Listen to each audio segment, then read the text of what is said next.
Good afternoon everybody. So ఈరోజు మనం అందరం ఇక్కడ రౌండ్ టేబుల్ పెట్టుకోవడానికి మెయిన్ రీజన్ ఏంటి అంటే, సో గ్రూప్ 1లో 1:100 రేషియోలో మెయిన్స్కి క్యాండిడేట్స్ని సెలెక్ట్ చేయాలి అనే దాని గురించి మనం ఇక్కడ కలిసాం ఈరోజు.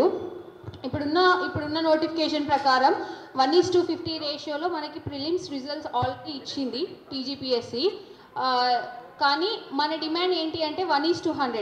ఎందుకు 1:100 మనం అడుగుతున్నాం అనే దానికి చాలా రీజన్స్ ఉన్నాయి. ముందుగా మనం తీసుకున్న ఈ గ్రూప్ 1 ఎగ్జామ్ ఆల్రెడీ ఇప్పటికీ మనం 2 టైమ్స్ రాసాము. 2 టైమ్స్ ఫర్ కొన్ని రీజన్స్ వల్ల క్యాన్సిల్ అయింది. And third time prelims results అనేవి బయటకు వచ్చినాయి. అయితే ఈ థర్డ్ టైం రాసిన ప్రిలిమ్స్లో క్యాండిడేట్స్ అయిన సెలెక్ట్ అయిన క్యాండిడేట్స్ ముందుగా 2 టైమ్స్ రాసి క్యాండిడేట్స్ అయినా ఈసారి సెలెక్ట్ అవ్వలేదు. సో మోస్ట్లీ చాలామంది ఓన్లీ గ్రూప్ 1కి ప్రిపేర్ అయిన క్యాండిడేట్స్ సెలెక్ట్ కాలేకపోయినారు. సో ఇక్కడ 2 టైమ్స్ జరిగిన తప్పిదం ప్యూర్లీ గవర్నమెంట్ మిస్టేక్. కాబట్టి ఇక్కడ మనం 1:100 అడగడంలో ఖచ్చితంగా న్యాయం ఉంది. ఎందుకంటే సీరియస్ ఆస్పిరెంట్స్ చాలా నష్టపోయినరు. ఇక్కడ మనం అడిగేది కేవలం ఆపర్చునిటీ మాత్రమే. End of the day government మనకి ఇచ్చేది యాజ్ పర్ నోటిఫికేషన్ 563 పోస్టులకి మనల్ని రిక్రూట్ చేసుకుంటుంది.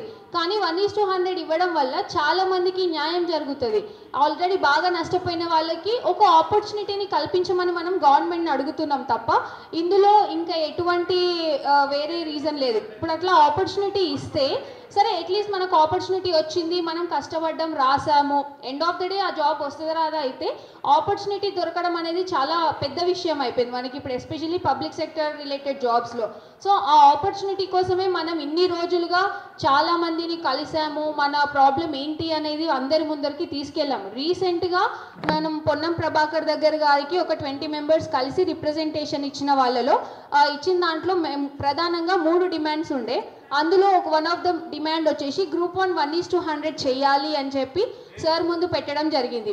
అలా పెట్టినప్పుడు సార్ అన్న మాట ఏంటి అంటే లీగల్ ఇష్యూస్ వస్తాయని చెప్పి. సో ఏ రకంగానూ లీగల్ ఇష్యూస్ వచ్చే ఛాన్స్ లేదు. వితిన్ నోటిఫికేషన్లోనే మనకు ఒక ప్రొవిజన్ ఉంది. సో అన్ని రూల్స్ టీఎస్పీఎస్సీ బోర్డు ఏదైతే ఉందో మనకి, ఆ బోర్డు అన్ని రకాలుగా నోటిఫికేషన్ని చేంజ్ చేసుకునే అర్హత బోర్డుకు ఉంటుంది. కాబట్టి లీగల్ పరంగా ఇబ్బందులు ఏమీ రావు. అయితే గవర్నమెంట్ సైడ్ నుంచి సార్ మాట్లాడింది ఏంటి అనంటే, ఇప్పుడు ఆల్రెడీ 1:50లో ఉన్న వాళ్ళు, సో 1:50లో సెలెక్ట్ అయిన క్యాండిడేట్స్ రేపు కోర్ట్ని అప్రోచ్ అవుతారు. 1:100 సెలెక్ట్ చేస్తే మేము లాస్ అవుతున్నాము అన్నట్లు కోర్ట్ని అప్రోచ్ అవుతారు. కాబట్టి ఆ ఒక్క విషయంలోనే మేము 1:100 తీసుకోవడానికి ఆలోచిస్తున్నామని చెప్పారు. సో మనం కూడా మన పక్క రాష్ట్రాల్లో 1:75 కేరళలో, ఇంకా యూపీఎస్సీలో, ఇట్లా మన ఏపీలో కూడా 1:100 తీసుకోవడం జరిగింది రీసెంట్గా.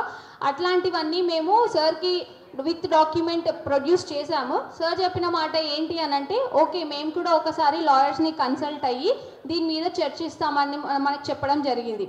సో ఇట్లా చర్చించేది ఉన్నప్పుడు మా స్టూడెంట్స్ని కూడా, లైక్ ఆస్పిరెంట్స్ని కూడా, జెన్యూన్ ఆస్పిరెంట్స్ని అందులో ఇన్వాల్వ్ చేస్తే కూడా అందులో ఏది పాసిబుల్ అవుతుంది, ఏది పాసిబుల్ అవ్వట్లేదు అనేది మాకు కూడా అర్థమవుతుంది. కాబట్టి మమ్మల్ని కూడా చర్చల్లో భాగస్వామ్యం చేస్తే బాగుంటుందని మా విన్నపం. సో సేమ్ టైం ఇట్లా 1:100 చేస్తే చాలామందికి న్యాయం జరుగుతుంది అనే ఉద్దేశంతో మేము 1:100 చేయాలి అని డిమాండ్ చేస్తున్నాము. సో దయచేసి గవర్నమెంట్ యాక్చువల్గా ఈరోజు గ్రూప్ 2 పోస్ట్పోన్ గురించి కూడా జస్ట్ ఒక 1 hour బ్యాక్కే మనకు ఒక నోట్ రావడం జరిగింది.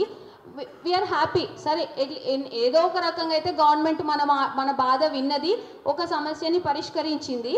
సో కానీ ఇంకా పోస్టులు పెంచే దాని మీద మనకు క్లారిటీ రాలేదు. సో గవర్నమెంట్ ఆ విషయంలో కూడా మనకు క్లారిటీ తొందరలో ఇస్తుందని భావిస్తున్నాము. సో ఇవ్వాలని కూడా కోరుకుంటున్నాము. ఇవ్వకపోతే మాత్రం వెనక్కి కూడా తగ్గమని కూడా చెప్తున్నాము. సో గ్రూప్ 1 1:100 ఇంకా ఇందులో పోస్టులు పెంచే దాని మీద గవర్నమెంట్ ఒక క్లారిటీతో మనం ముందుకు రావాలని కోరుకుంటున్నాం. ముందుగా ఈ ఛాన్స్, ఈ ఆపర్చునిటీ ఇచ్చినందుకు థ్యాంక్ యూ ఎవ్రీబడి.